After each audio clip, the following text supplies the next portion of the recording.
What's up, everybody, and welcome back to our fifth installment of Casual Fridays here at Miami, where we talk everything Miami, basketball, and dive a little deeper into personalities surrounding our basketball program. Today, we are fortunate enough to sit down with rising sophomore Isaiah Coleman-Lands. Isaiah, appreciate you being here with us today, man. No problem. Appreciate you having me, man. Of course, of course. First and foremost, let's dive a little bit deeper into your background a little bit. You told me before the camera started rolling here that you grew up mostly in Louisville, Kentucky, but then moved to Indianapolis at the age of 12. Tell us about that. Growing up in Louisville, big basketball town. We didn't have any professional teams there, so we love college basketball. We love the hype around youth sports. So I feel like my passion for basketball started growing at that age, and moving to Indianapolis. Everyone knows how big of a basketball state Indiana is. So it felt good. It was an easy transition going from Kentucky to Indiana. Kind of took off from there. I like it. I like it. Now, you went to your high school at a very young age. You left your parents' house and went up to LaPorte. Tell us how that transition went for you as such a young kid and just leaving your parents' house. Yeah, I left when I was like 14. But I had my brother there, so it made the transition a lot easier. In high school, it wasn't as bad as you would think. People there really helped you. You had financial help, people to take care of you if you got sick or something. And you were around basketball the whole time, so I mean, that's all you could really ask for. Probably took up a lot of your time, I'm sure, but you were a four-year letter winner in high school, which is pretty amazing considering the prestige of the school you were at. And what was it like winning a national championship while you were there? Man, it was surreal. A lot of hard work. We literally started practicing from day one there, so a lot of hard work, a lot of conditioning, a lot of games, a lot of traveling, and it all paid off. Now, day one in high school, you said you started, which is pretty amazing, and I think did that help you in your transition here at Division I college basketball?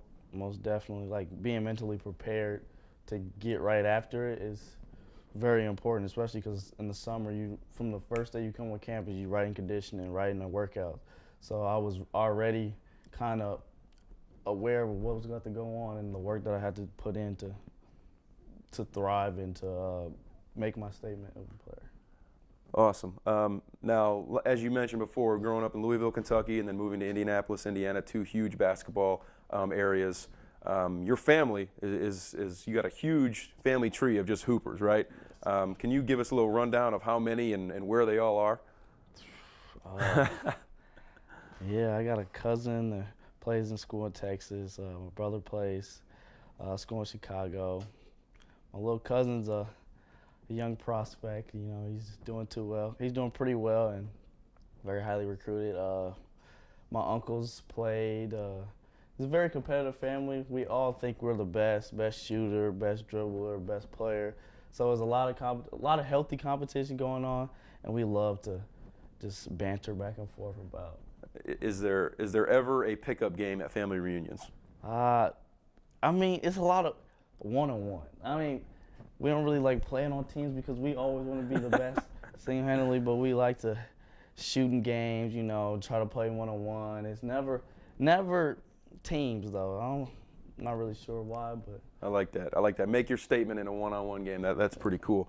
Now, some people don't know this, but Miami traveled up to DePaul this year, and we played there in December, and I thought it was a pretty special moment between you and your brother Jalen up there when you guys got to see each other. I remember seeing you guys embrace at half court. That's got to be a special moment for you and your family. Oh yeah, big time. You don't really dream of things like that. It just kind of happens. You live in the moment. I just think that it was a moment that a lot of people don't get to experience, and we got to share the moment, which made it very special for us. Definitely a cool moment and something special for me to even watch and being on the sideline and seeing it was awesome. But kind of your time to start here at Miami was kind of got the ball rolling real quickly, and you were here for a visit, and then you had to move in real quick. Mm-hmm. I specifically remember, your official visit here, and then all of a sudden, okay, you commit, and then now you're here. Explain what led you to Miami. What's your favorite part about the visit that, like, okay, this is the right spot for me?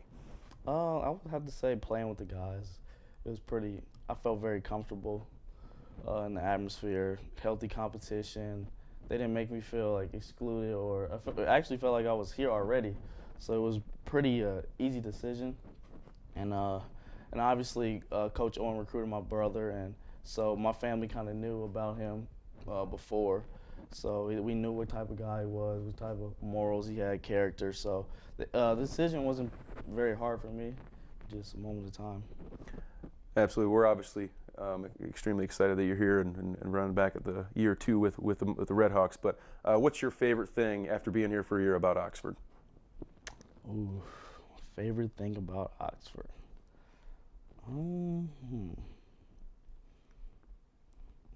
That's tough. Maybe just the family feel, because Oxford is not really a big town, so all the students were kind of in it together. We all have to deal with the lack of a city around, so we all kind of become closer and you meet new people. So probably the family atmosphere of Oxford, I really like this. And I'd have to agree with him on that, not only in the student aspect of it, but I think on our administration and our staff side of it as well. It's definitely a family atmosphere that I truly enjoy as well. But let's talk a little bit about last year's season. You had some really good games. You had some career highs against some really good teams. What was the highlight of last season for you? Definitely beating Buffalo, especially looking back and seeing what they did in the national tournament. Kind of gave me a little confidence that we can compete on any level against any team. So definitely playing against Buffalo and beating them here. And what was your experience through January 1 to March 15th? I mean, it is a long grind of the MAC season. What was that experience like for you last year? It was hard to prepare for. You kind of had to. You just got to deal with it because you got classes, you have a lot of other things to worry about. But it was very fun, and competing against. You play against certain teams like twice a year, so you get to build a relationship with guys you get to play against. It's pretty fun, highly competitive. So it was, even though we had our times where we struggled and it's hard, you're like, dang, my body's hurting, but you still got to push through, and ultimately it's a good thing. No, there's no question that it's a grind. Like I mentioned, it's a long season. I thought you guys as freshmen really took that head on and did a really good job. But Isaiah here, as he knows and as we all well know, that he brings a lot to the table for our basketball team. He shoots it well. He can defend. He can handle the basketball. But what, in your mind, makes you a great fit for the Miami Redhawks? I feel like I'm just a winner. I feel like at every place I've gone and played at, I've won. So I feel like I like to think I'm a part of that. And so I think that I bring a winning culture and attitude to a rising program. So I like to think that's a big contribution to the team. No, absolutely. And this guy, he's known for making big shots. He made some really big shots at Central Michigan, made a huge one at Western Illinois. And again, I would like to formally introduce this on the show, that his nickname around the office is the Jet, after Jason Terry, so we call him the Jet. Not only does he look like him, but he makes big shots like him as well. But what's a personal goal for you this summer? Just thinking short term, what's a personal goal for you?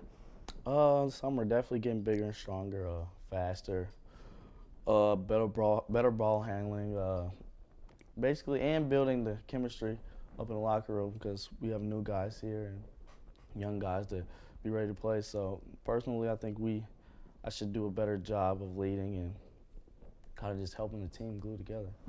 Great, and let's think long term now. When we're sitting here next summer, what is a goal that you would like to have accomplished by that time? Like to have a ring on my finger, maybe a little something hanging up in the locker room.